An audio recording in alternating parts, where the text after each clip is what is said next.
Public policy. Have you ever wondered how this set of laws, guidelines, and actions that are decided upon by the ruling state or government for the interest of its people are made? Hello again everyone, it's me again, and as promised, I'm going to expand on my earlier video on policy making by explaining the stages involved as well as exemplifying it using an existing policy in Malaysia. Let's recap briefly on what are the 5 stages of policy making that were briefed in the previous video. The making of a policy is characterized by 5 different stages, which form a process-based cycle of continual improvement.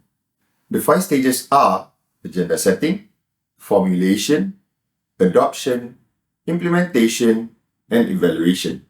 Let's dive into each of the stages and what it represents.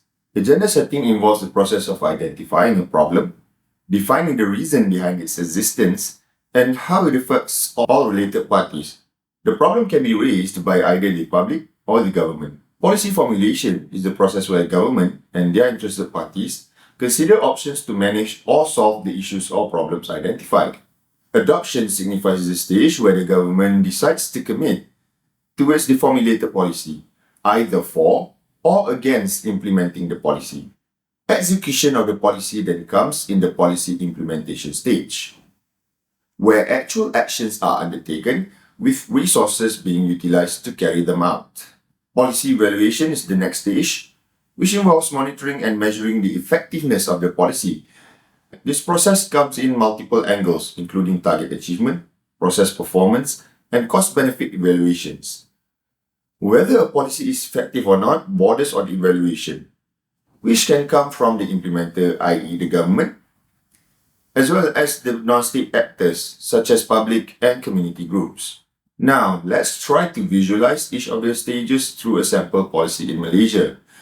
The National Transport Policy 2019 to 2030. The transportation sector has long since been a key indicator of the growth of Malaysia through the many infrastructures and implementation done for the sector since the early years of the formation of the country.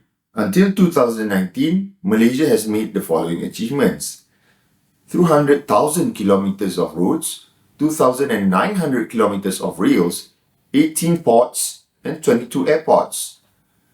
This looks like a successful venture and shouldn't lead to any problems, right? Unfortunately, that's not the case. Why is this so? This can be explained alongside the stage agenda setting.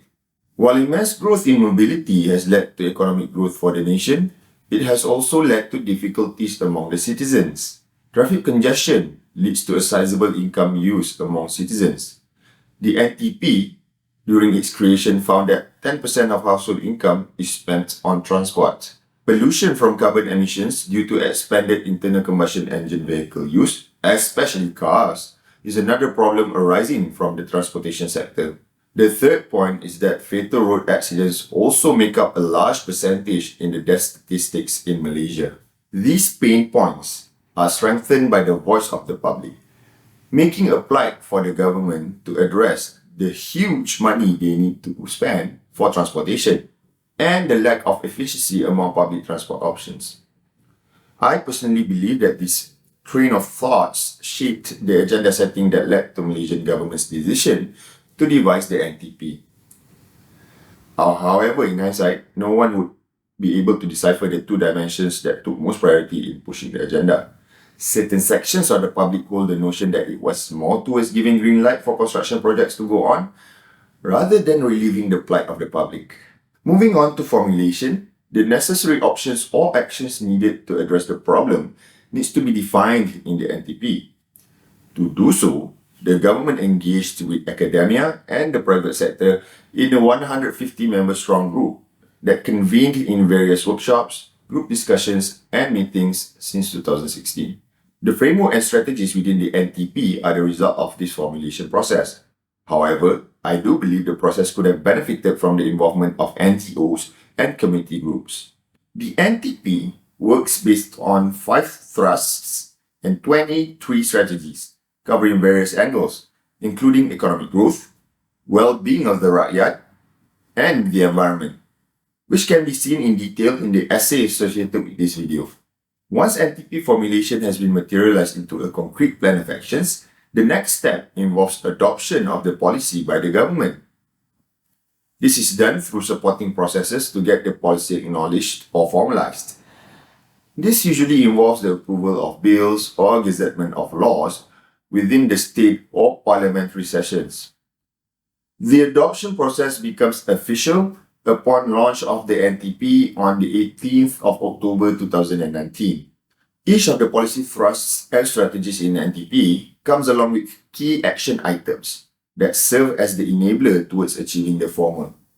For instance, one of the strategies behind policy thrusts to optimize, build, and maintain the use of transport infrastructure, services, and networks to maximize efficiency involves increase the utilization of rail service for passengers and goods. In implementing the strategy, specific actions including integrate rail and road links to airport, port and industrial area, and upgrade rail facilities to and within ports to ease freight movement, as well as enhance road rail port connectivity are carried out. In other words, as seen from the example above, the implementation stage simply means that the policy is delivered in actual situations. This stage serves as the most critical juncture as inefficiencies will lead to not only non-achievement of the intended goals, but also incur more expenditure and resource use. As to how much of the NTP has been implemented, recent findings suggest that 40% of the planned actions have been carried out, where medium and long-term initiatives are either ongoing or have not been implemented. The next stage is evaluation, which comes in twofold. The first type involves monitoring and measuring the effectiveness and performance of the formulated actions and its actual implementation. In doing this, the NTP has specified key measurements or key outcomes that each thrust should deliver.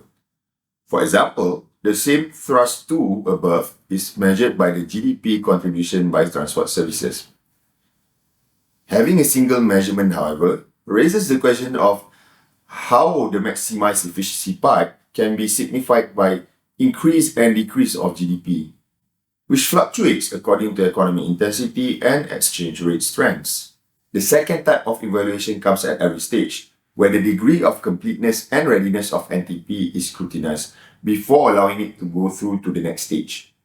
The gap between 2016, when the discussion on NTP began, until its launch in 2019 signifies the progressive evaluation done at each stage to minimize risk of failure or ineffectiveness. As mentioned in the previous section, NTP has been said to be 40% implemented, with continuing monitoring planned for the ongoing efforts and initiatives.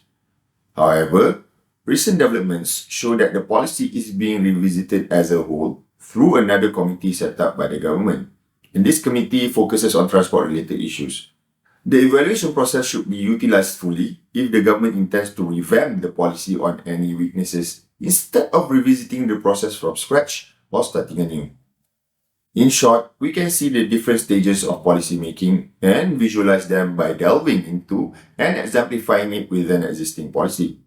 On the NTP, while certain degree of success has been met, the recent decision to revisit the framework for the sector may indicate that the NTP has not met the desired results as far as the current government is concerned, mirrored by the sentiment of the public that still face challenges as far as transportation networks are concerned.